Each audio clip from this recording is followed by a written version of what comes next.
Điệp xin kính chào tất cả các cô chú và các anh chị. Do có nhiều cô chú và các anh chị cũng thắc mắc, thì hôm nay Điệp xin làm video clip này để chia sẻ với mọi người hồ sơ bảo lãnh sau khi được Sở Di trú USCIS chấp thuận approve. Thì chúng ta cần phải làm gì tiếp theo? Có phải là chúng ta sẽ được phỏng vấn sớm hay không? Thì xin mời tất cả các cô chú và các anh chị cùng theo dõi video clip này nha.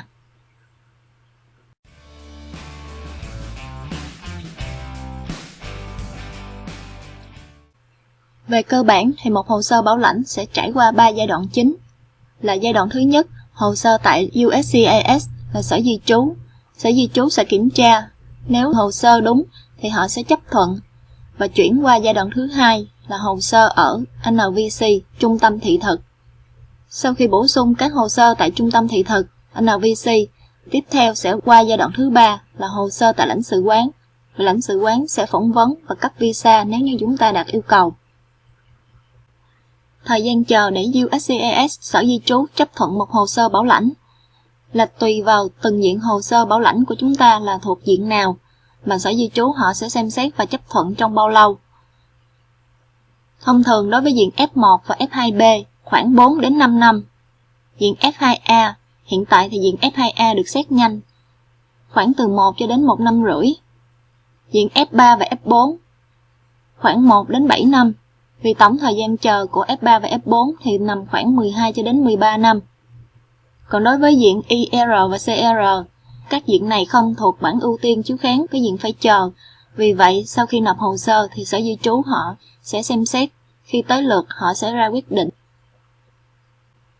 Khi một hồ sơ được Sở Di trú USCIS họ chấp thuận, thì có nghĩa là hồ sơ đó sẽ được chuyển giao từ giai đoạn thứ nhất là hồ sơ tại Sở Di trú, chuyển qua giai đoạn thứ hai, hồ sơ tại NVC, Trung tâm thị thực.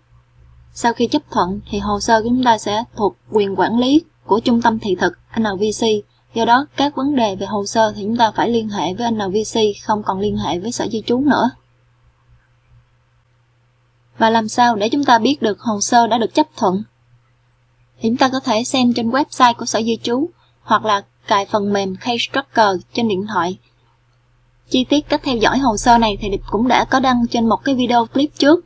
Cô chú và các anh chị có thể xem lại qua video clip đó nha. Đầu tiên thì sau khi hồ sơ được chấp thuận, cô chú và các anh chị sẽ nhận được một cái thư chấp thuận của Sở Di trú họ gửi. Cái mẫu thư sẽ như thế này. Trên đó sẽ có cái chữ Approval Notice ở đây.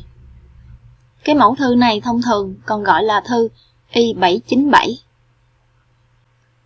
Tiếp theo, sau khi Sở Di trú họ chấp thuận hồ sơ, tầm khoảng 30 cho đến 45 ngày, khi NVC họ nhận được hồ sơ từ Sở Di trú gửi qua, thì NVC họ sẽ gửi về cho người bảo lãnh qua đường bưu điện một lá thư.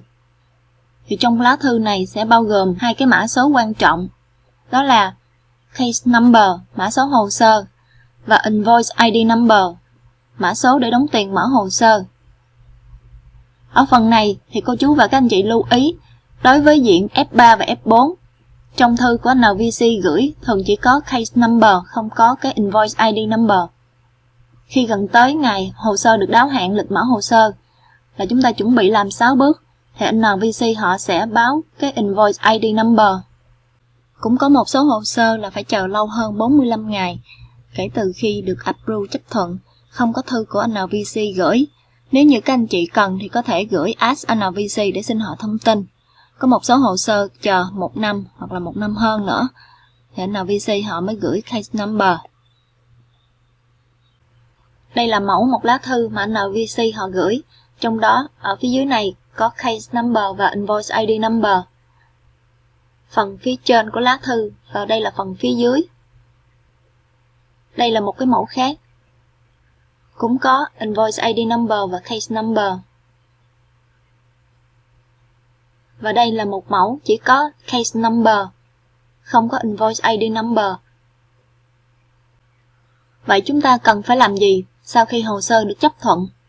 Đối với diện IR hoặc là CR thì chúng ta sẽ lấy Case Number và Invoice ID Number trong cái thư của NVC gửi.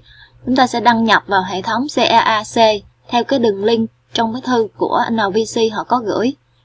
Và chúng ta chờ mở hồ sơ để đóng tiền làm 6 bước NVC. Đối với diện F1, F2A và F2B, chúng ta sẽ lấy case number và invoice ID number đăng nhập vào hệ thống CEAC của NVC. Tiếp theo đó thì chúng ta sẽ theo dõi lịch mở hồ sơ hàng tháng mới nhất. Khi ngày ưu tiên của lịch mở hồ sơ đáo hạn ngày ưu tiên của hồ sơ, thì anh chị thường xuyên vào hệ thống CEAC của NVC, canh khi nào hồ sơ được NVC mở thì đóng tiền làm 6 bước với NVC. Để biết hồ sơ của mình được mở, các anh chị có thể nhìn ngay chỗ chữ Pay Now, nó hiện lên màu đỏ. Đối với diện F3 và F4, do thời gian từ lúc mà Sở Di trú USCIS họ chấp thuận tới lúc lịch mở hồ sơ đáo hạn thì thường cách xa vài năm, có khi là từ 5 cho đến 12 năm. Nên hai diện này sẽ tiếp tục chờ sau khi được chấp thuận và chúng ta tiếp tục theo dõi lịch mở hồ sơ hàng tháng. Khi nào lịch mở hồ sơ tới sát gần hoặc là đáo hạn với ngày ưu tiên của hồ sơ, nếu như không nhận được thư của NVC gửi invoice ID number thì anh chị có thể chủ động gọi điện thoại hoặc là điền Ask NVC để gửi cho NVC. Và sau khi có đủ case number và invoice ID number thì anh chị đăng nhập vào hệ thống CEAC để chuẩn bị làm 6 bước với NVC khi hồ sơ được mở. Để điền cái thư Ask NVC thì các anh chị có thể dựa theo video clip mà Điệp đã đăng trước.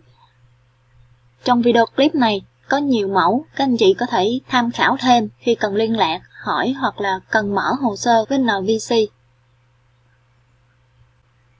Ở phần này thì có cái kinh nghiệm là khi ngày ưu tiên hồ sơ gần kề hoặc là vừa tới ngày trên lịch mở, trong lúc chờ NVC họ mở hồ sơ thì các anh chị nên đi làm passport, hộ chiếu, đi chụp hình visa 5x5cm, đi làm giấy lý lịch tư pháp số 2 đối với người trên 16 tuổi, chuẩn bị các giấy tờ khác như là khai sinh, hộ khẩu, giấy ly hôn hoặc là giấy chứng tử nếu như có, và tham khảo qua các nội dung mà chúng ta cần phải điền trong đơn DS260. DS260 này sẽ cần phải điền các thông tin về học vấn, hôn nhân, gia đình, an ninh và mạng xã hội. Ta xem trước, chuẩn bị tất cả các hồ sơ này để khi hồ sơ được mở và làm 6 bước liền với NVC. Và sau khi hồ sơ được NVC mở, các anh chị sẽ làm 6 bước. Sau khi hoàn thành 6 bước này thì chúng ta mới đủ điều kiện để xét lịch phỏng vấn. Các anh chị có thể xem qua sơ đồ 6 bước của NVC là chúng ta cần phải hoàn tất. Là chúng ta phải đóng cái phí bảo trợ tài chính và cái phí đóng visa. Tiếp theo là nộp bộ tài chính, nộp bộ dân sự, điền đơn DS260. Và sau đó thì NVC họ sẽ đánh giá cái hồ sơ. Nếu như hồ sơ đầy đủ hoàn thành thì họ sẽ chuyển hồ sơ qua cho lãnh sự quán lên lịch phỏng vấn.